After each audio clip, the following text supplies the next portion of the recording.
Tuesday, Tuesday. Enough of the Tuesdays. Let's move on to Tuesday, the Ninja. Actually, I'm just me. It's just me, everybody. Sorry, everybody. I'm not the ninja.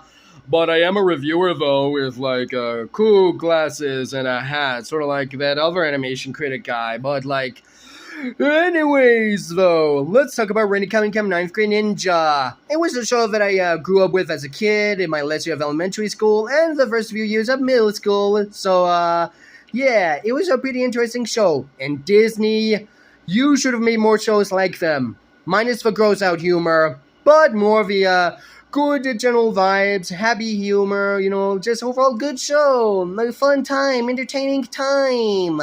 Not like Primo's, which sucks ass. I'm still not over it. But in any case, so Rennie Cunningham 9th Grade Ninja was overall a pretty fun show. It had a lot of good humor, nice action, and definitely a nice world-building mythos. So if I do say so myself, not nice, just great world-building mythos for a show like it.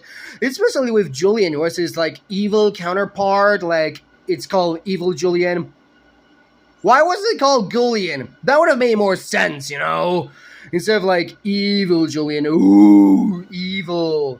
But Julian is a perky goth, not an edgy sir goth. A perky goth, sort of like a Tristan from Disventure Camp.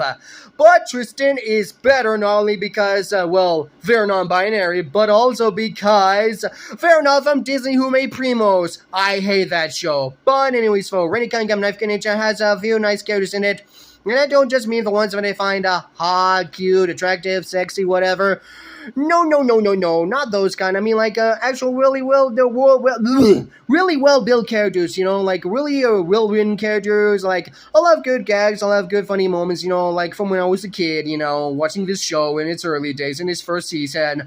And while it didn't get to live long or be as amazing as its other shows like Gravity Falls and Star Versus before the final season, or Amphibian Owl House, any of those shows, at the very least, it got to be a good show for what it was. So, there you go. But enough about Disney. Next week, let's get into indie animation with an indie pilot. And no, I'm not talking about Disventure Camp before I mentioned it earlier. I'm going to be talking about a pilot that got me into a fandom and has a character that, while not a perky goth, has been in my head for over a year, and I need to unleash my feelings about this character right now. Next week, though. But in the meantime, though, thank you all so much for watching, and fuck you, Disney, for making Primos and Intelligence being a really bad company.